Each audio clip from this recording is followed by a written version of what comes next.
the first human being who formulated the tactics of subversion was a Chinese philosopher by the name of Sun Tzu. And he said, after long meditation, that to implement state policy in a warlike manner, it's the most counterproductive, barbaric, and inefficient to fight on a battlefield. You know that war is continuation of state policy, right? So if you want successfully to implement your state policy, and you start fighting, this is the most idiotic way to do it. The highest art of warfare is not to fight at all, but to subvert anything of value in the country of your enemy, until such time that the perception of reality of your enemy is screwed up to such an extent that he does not perceive you as an enemy, and that your system, your civilization, and your ambitions look to your enemy as an alternative, if not desirable, then at least feasible. Better red than dead. That's the ultimate purpose, the final stage of subversion, after which you can simply take your enemy without a single shot being fired, if the subversion is successful. This is basically what subversion is. What subversion is, basically, it consists of 4 periods, time-wise. If we start from here and go this way, time, right? This is the beginning point. The first stage of subversion is the process which is called, basically, demoralization. It says for itself what it is. It takes from, say, 15 to 20 years to demoralize a society. Why 15 or 20 years? This is the time sufficient to educate one generation of students or children. One generation, one lifetime span of a person, a human being, which is dedicated to study, to shaping up the outlook, ideology, personality. No more, no less. Usually it takes from 15 to 20 years. What it includes? It includes influencing, or by various methods, infiltration, propaganda methods, direct contacts, doesn't really matter. I will describe them later. Of various areas where public opinion is formulated or shaped. Religion, educational system, social life, administration, law enforcement system. Sometimes when I describe all the methods, students ask me question, are you sure this is the result of the Soviet influence? Not necessarily. You see, the tactic of subversion, about which I'm talking, is similar to the martial art, the Japanese martial art. If some of you are familiar with that tactic, probably you will remember that if an enemy is bigger and heavier than yourself, it would be very painful to resist his direct strike. If a heavier person wants to strike me in the face, it would be very naive and counterproductive to stop his blow. The Chinese and Japanese judo art tells us what to do. First to avoid the strike, then to grab the fist and continue his movement in the direction where it was before, right? Until the enemy crashes in the wall. You see? So, what happens here? The target country obviously does something wrong. If it's a free democratic society, there are many different movements within the society. There are obviously, in every society, there are people who are against this society. They may be simple criminals, ideologically in disagreement with the state policy, conscientious enemies, simply psychotic personalities who are against anything. Right? And finally, there are a small group of agents of a foreign nation, bought, subverted, recruited. Right? The moment all these movements will be directed in one direction, right? This is the time to catch that movement and to continue it until the movement forces the whole society into collapse, into crisis, right? So that's exactly the martial art tactic. We don't stop an enemy. We let him go. We help him to go in the direction we want them to go. Okay? These are the areas of application of subversion. What it means exactly. In case of religion, destroy it, ridicule it, replace it with various sects, cults, which bring people's attention, faith, whether it is naive, primitive, doesn't really matter. As long as the basically accepted religious dogma is being slowly eroded and taken away from the supreme purpose of religion, to keep people in touch with the supreme being, that serves the purpose. Therefore, replace it, accepted, respected religious organizations with fake organizations. Distract people's attention from the real faith and attract them to various different faiths. Education. Distract them from learning something which is constructive, pragmatic, efficient.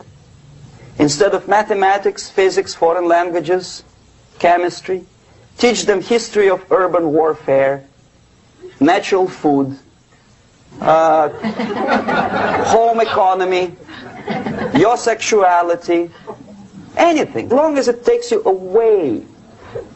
Okay? Social life. Replace traditionally established institutions and organizations with fake organizations. Take away the initiative from people. Take away the responsibility from naturally established links between individuals, group of individuals, and society at large, and replace them with artificially, bureaucratically controlled bodies.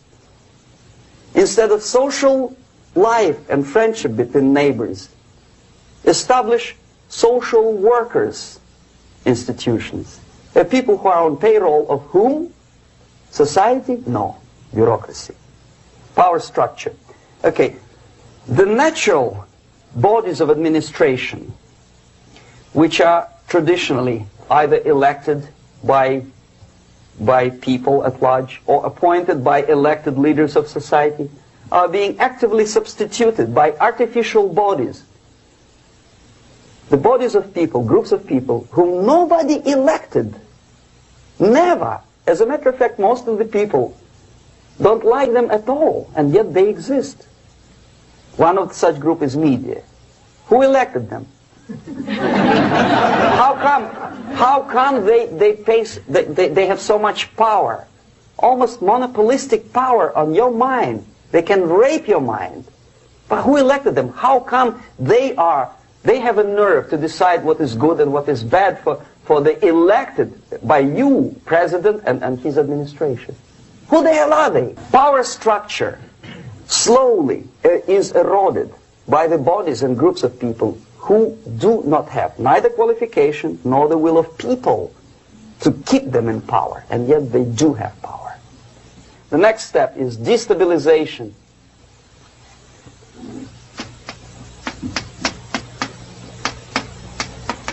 Again, this word says for itself what it is. To destabilize all the relations, all the accepted institutions and organizations in a country of your enemy. How you do it? You don't have to send a battalion of KGB agents to blow up bridges. No. You let them do it themselves. Here it's radicalization.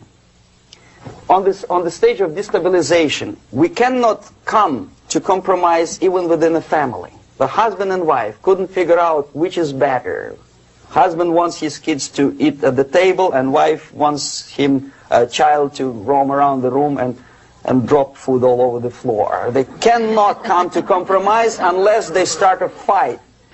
It's impossible to reach a compromise, constructive compromise between neighbors. This stabilization process usually leads directly to the process of crisis.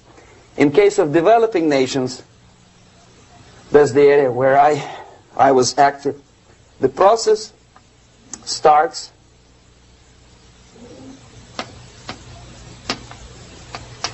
When the legitimate bodies of power, the social structure collapse, it cannot function anymore.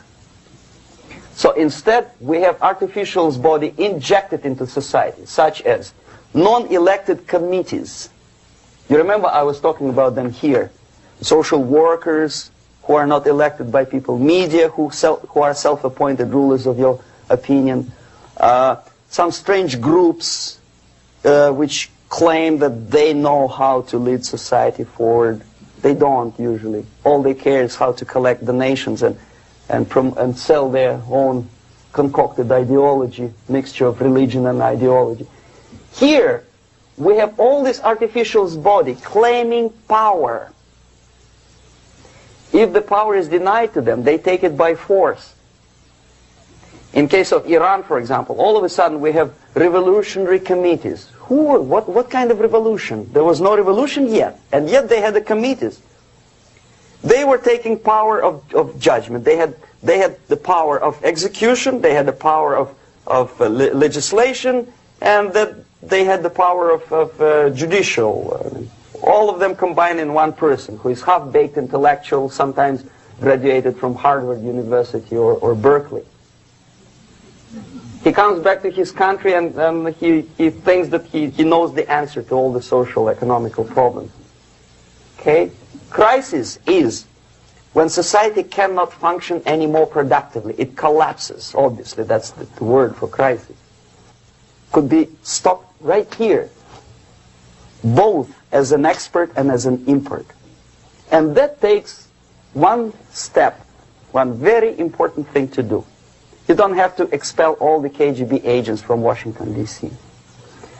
The most difficult and at the same time the simplest answer to the subversion is to start it here and even before,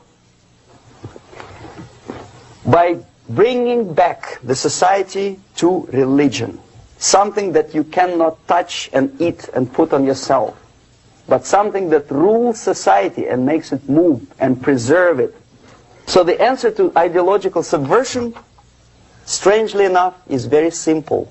You don't have to shoot people, you don't have to aim missiles and Pershings and cruise missiles at Andropov's headquarters.